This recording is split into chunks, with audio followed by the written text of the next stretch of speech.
안녕하세요. 김성길 목사와 함께하는 천국의 이정표 제80회가 되겠습니다. 지난 시간에 우리는 새하늘과 새 땅의 1절부터 7절까지 마침내 완성될 하나님의 나라의 모습을 우리가 이제 살펴보기 시작했습니다. 자, 새하늘과 새 땅 1절은 새하늘과 새 땅 하나님 나라를 보여주고 그 나라가 임하는 걸 보여주고 2절은 그 나라의 수도를 보여줘요. 3절은 그 나라에서 우리가 하나님과 함께 산다는 것. 4절은 인간의 꿈이 실현되어 다시 아프지 않고 죽지 않고 병들지 않고 기쁘게 행복하게 복되게 산다는 것. 5절은 모든 만물이 새롭게 존재한다는 것. 6절은 하나님이 창세기 1장에서부터 시작하신 일이 마침내 완성되었다는 것. 그리고 7절은 이기는 자들이 이 나라를 유업으로 얻게 된다는 것입니다. 그래서 반드시 이겨야 되는 거죠. 자, 그리고 이제 8절부터 이 시간에서는 8절부터 우리가 또 계속해서 살펴보겠습니다. 자, 1절부터 7절까지에서는 새하늘과 새 땅 하나님 나라의 모습을 우리에게 보여줬어요. 근데 8절에는 지옥불을 설명을 합니다. 역시 지는 자들은 다 여기에 들어가는 거죠. 우리가 이 땅에 태어나서 생명으로 존재한다는 것은 큰 행복입니다. 그런데 만약에 지옥으로 들어간다면 나지 않은 것이 훨씬 더 나은 것이죠. 그래서 우리가 열심히 우리 가족, 형제, 이웃들 전도해서 이곳에 들어가지 않고 모두가 다 하나님 나라를 기업을 얻게끔 만들어야 하는 것이죠. 자, 8절 보겠습니다. 그러나 두려워하는 자들과 믿지 아니하는 자들과 흉악한 자들과 살인자들과 음행하는 자들과 점술가들과 우상 숭배자들과 거짓말하는 모든 자들은 불과 유황으로 타는 못에 던져지리니 이것이 둘째 사망이라. 자, 지옥에 대해서는 예수님도 이 땅에 오셨을 때 많이 이야기하셨어요. 마태복음 10장 28절 몸은 죽여도 영혼은 능히 죽이지 못하는 자들을 두려워하지 말고 오직 몸과 영혼을 능히 지옥에 멸하실 수 있는 이를 두려워하라.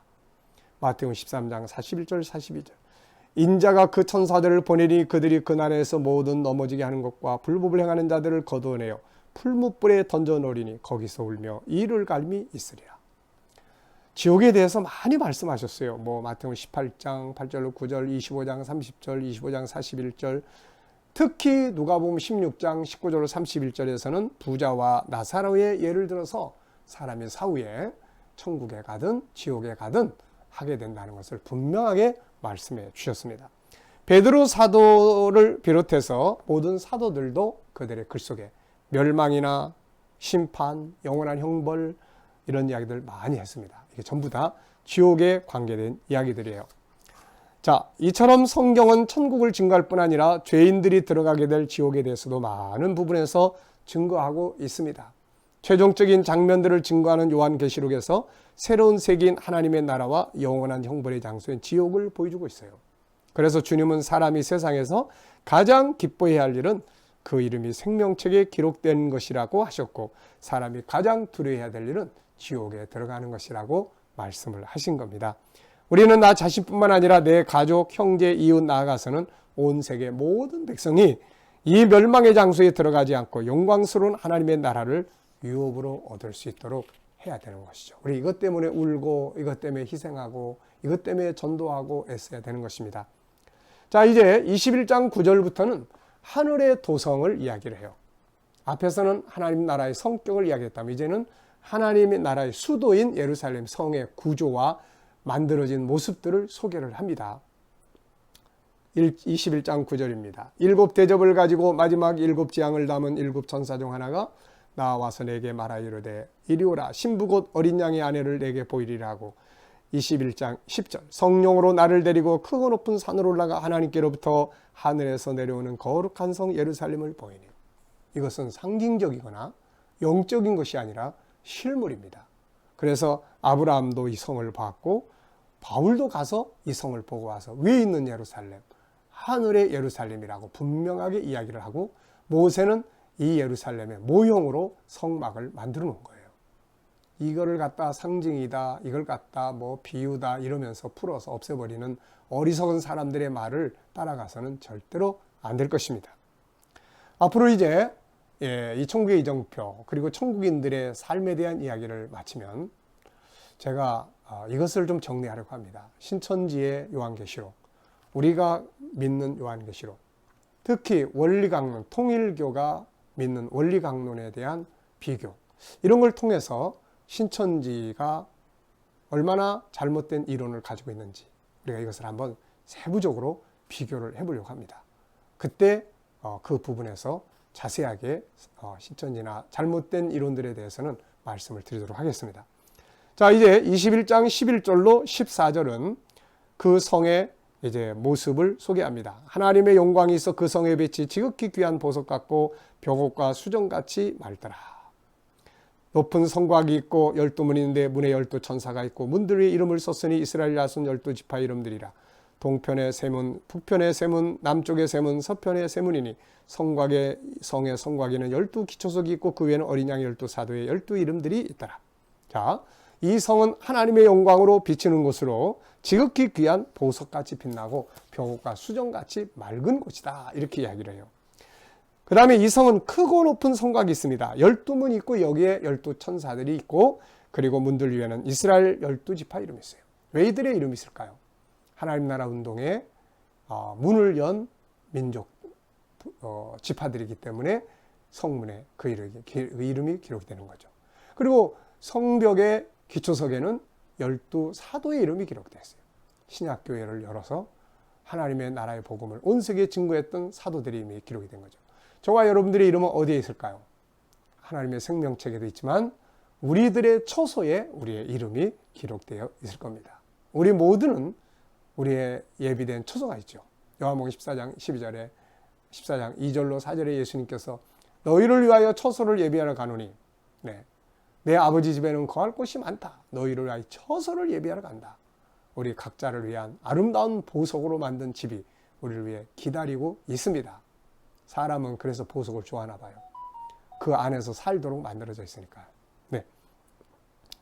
자, 우리 성도들은 각자에게 주시는 기업에 자신의 이름과 행한 일들이 다 기록이 될 것입니다.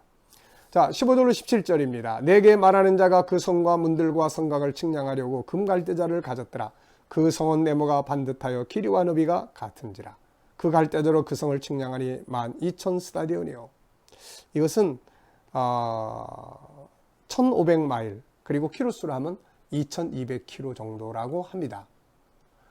부산까지가 400km니까 한 5배 정도 되는 크기의 도성이 있는 거죠. 이곳은 하나님의 천사들과 하나님의 역사가 이루어지는 하늘의 보좌가 있는 곳입니다. 우리 성도들은 바로 이 거룩한 새하늘과 새 땅 각지에 우리들의 기업이 있게 되는 것이죠. 자, 그리고 이제 21장 18절부터 21절까지입니다. 이거는 그것들이 뭘로 만들어지는 재료를 소개해요. 성곽은 벽옥으로 쌓였고 성은 정금입니다. 맑은 유리 같아요. 그 성곽의 기초석은 각색 보석으로 꾸몄는데 첫째 기초석은 벽옥이요, 둘째는 남보석이요, 셋째는 옥수요, 넷째는 녹보석이요, 다섯째는 홍만호요, 여섯째는 홍보석이요, 일곱째는 황옥이요, 여덟째는 노옥이요, 아홉째는 담황옥이요, 열째는 피치옥이요, 열한째는 청옥이요, 열둘째는 자수정이라. 그 12문은 12진줄이 강문마다 한 개의 진주로 되어 있고 성의 길은 맑은 유리 같은 정금이더라. 오래전에 어느 분이 어디 갔다 왔다고 흑진주를 사왔다 그러면서 요만한 진주를 자랑하는 것을 봤습니다. 그때 전 속으로 이런 말을 했어요. 아이고, 우리 아버지 집은 대문이 진주인데. 여러분 한번 상상을 해보십시오. 진주문. 성의 길은 맑은 유리 같은 정금. 정금으로 깔려진 도로를 봤습니까, 여러분? 네. 요즘 세상 사람들 중에 사우디 왕자나 가끔 부자들은 비행기 사서 그 안에 자기들 쓰는 화장실은 금으로 만들고, 인간은 그런 속에서 살고 싶어 하는 것 같아요. 오사카에 가면은 그 히데요시라는 사람이 살았던 그 성이 하나 있죠. 그래 그 성 안에 들어가 보면은 당시에 히데요시가 그 사용했던 방의 구조하고 비슷하게 만들어 놓은 게 있는데 전부 다 차 마시던 방인데 그게 다 금으로 만들어 놨어요. 이렇게. 사람은 이런 데서 차를 마시고 싶어 하는 것 같아요. 그것이 이루어지는 것이 바로 세상 나라가 아니라 하나님의 나라입니다. 그래서 천국을 갔다 온 바울 사도가 천국과 세상 것들을 비교해 보니까 이 세상 것들은 배설물과 같다, 이렇게 이야기를 했던 것이죠. 우리에게는 이런 기업이 있습니다. 그러니까 소망을 갖고 살아야 되지 않겠습니까? 자, 성의 재료, 성곽은 벽옥으로 쌓여 있습니다. 성 전체 재료는 맑은 유리 같은 정금이죠. 성곽의 기초석은 12가지 보석으로 만들어져 있어요. 벽옥, 남보석, 옥수, 녹보석, 홍만호, 홍보석, 황옥, 노곡, 담황옥, 비치옥, 청옥, 자정. 12문은 진주로 되어 있습니다. 성의 길은 맑은 유리 같은 정금이에요. 이것을 모형으로 만든 성막의 구조도 다 금으로 다 만들어졌어요. 조각목으로 만들어가지고 다 금으로 만들었고, 제사장들이 하나님 앞에 나갈 때는 다 옷에 12보석으로 이루어진 흉패를 붙이게 했습니다. 하늘의 새 예루살렘은 가장 아름다운 보석들로 이루어져 있다. 물론 이것들은 베드로가 말한 것처럼 썩지 않고 더럽지 않고 쇠하지 않는 것이다. 이것들이 너무 아름답기 때문에 잘 믿으려고 하지 않는 사람들도 있는 것 같아요. 근데 우리가 러시아 정교회라든지 모스크바에 가면 크레물린이라든지 세상에 참 천국을 흉내낸 도시들이 많이 있어요. 네. 그래서 멋진 왕궁, 보석으로 만든 보르네오 같은 나라들도 아마 그럴 거예요. 그러니까 이런 곳들이 전부 다 뭡니까? 보석으로 꾸며진. 사람은 그 속에서 살고 싶어 하는 거예요. 자, 21장 22절입니다. 성 안에서 내가 성전을 보지 못하였으니 이는 주 하나님 곧 전능하시니와 및 어린 양이 그 성전이심이라. 성 안에 성전은 없죠. 필요 없죠. 왜냐하면 이제 실물이 계시니까요. 실물 대신 하나님, 실물 대신 예수께서 계시는 곳이니까 예루살렘 성 안에는 성전, 예배당은 없다. 그런 이야기예요. 자, 예수님께서 이 세상에 오셨을 때 너희가 이 성전을 헐어라. 내가 3일 만에 지켰다. 요한복음 2장에서 이런 말씀하셨는데 이것은 예수님 자신이 바로 성전이시기 때문에 그렇습니다. 그래서 우리는 천국에 가서 지금은 예배당에 들어와서 하나님을 생각하고 예배드리지만 그때는 예배당이 아니라 어디든지 다 하나님을 보고 거기서 하나님을 예배드리게 되는 것이에요. 모세는 이 장면을 보고 삼위일체 하나님의 모형을 성소 안에다가 만들어 뒀던 것입니다. 자, 21장 23절입니다. 그 성은 해나 달의 비침이 쓸데없으니 이는 하나님의 영광이 비치고 어린 양이 그 등불이 되심이라. 자, 그리고 24절 26절은 만국이 그 빛 가운데로 다니고 땅의 왕들이 자기 영광을 가지고 그리로 들어가리라. 자, 우리 성도들의 기업은 예루살렘 성은 하나님의 시티예요. 그리고 우리 성도들은 새하늘과 새 땅 전역의 기업을 누리고 살아요. 그러다가 하나님 앞에 들어갈 때는 다 자기 영광을 가지고 들어가는 거예요. 그래서 여기서 자기 땅의 왕들은 우리 성도들을 말합니다. 새하늘과 새 땅, 지구만 땅이 있는 게 아니에요.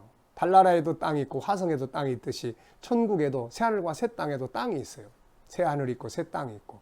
그래서 기업을 누리게 돼요. 생명나무들이 열매 맺고 꽃피는 곳을 기업으로 받아서 그걸 누리는 자들이 바로 우리 성도들이에요.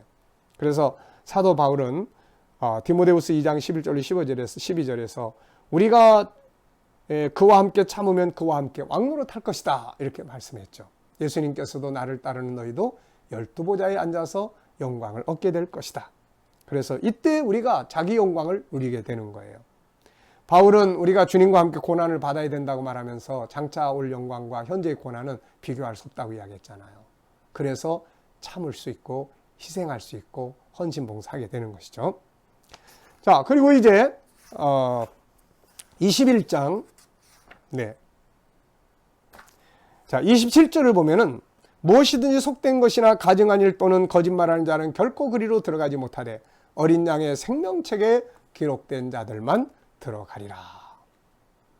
예수님께서 귀신 쫓아내고 와서 기뻐하는 제자들에게 말씀하시죠. 야, 너희 그런 걸로 기뻐하지 마. 너희 이름이 하늘에 기록된 것으로 기뻐해. 정말 우리가 기뻐해야 될 일은 우리 자녀들의 이름이, 우리의 이름이 하나님의 나라의 생명책에 기록된 것이죠. 신천지 사람들은 이 생명책을 자기들의 교적부를 생명책이라고 이야기해요. 그래서 그걸 제일 무서워하는 거예요. 그래야 그들이 말하는 과천에, 그들이 말하는 하나님 나라에 들어가서 왕노릇 한다는 것이죠. 얼마나 어리석은 이야기입니까? 근데 사람들이 여기에 미혹을 받아서 그렇게 많은 사람들이 그 자리에 가 있다는 것이 참으로 신기할 뿐입니다. 자, 여러분, 새하늘과 새 땅에 대해서는 다음 시간, 1시간 더 이야기를 해야 될 것 같습니다. 이 시간 말씀은 여기서 마치도록 하겠습니다. 감사합니다.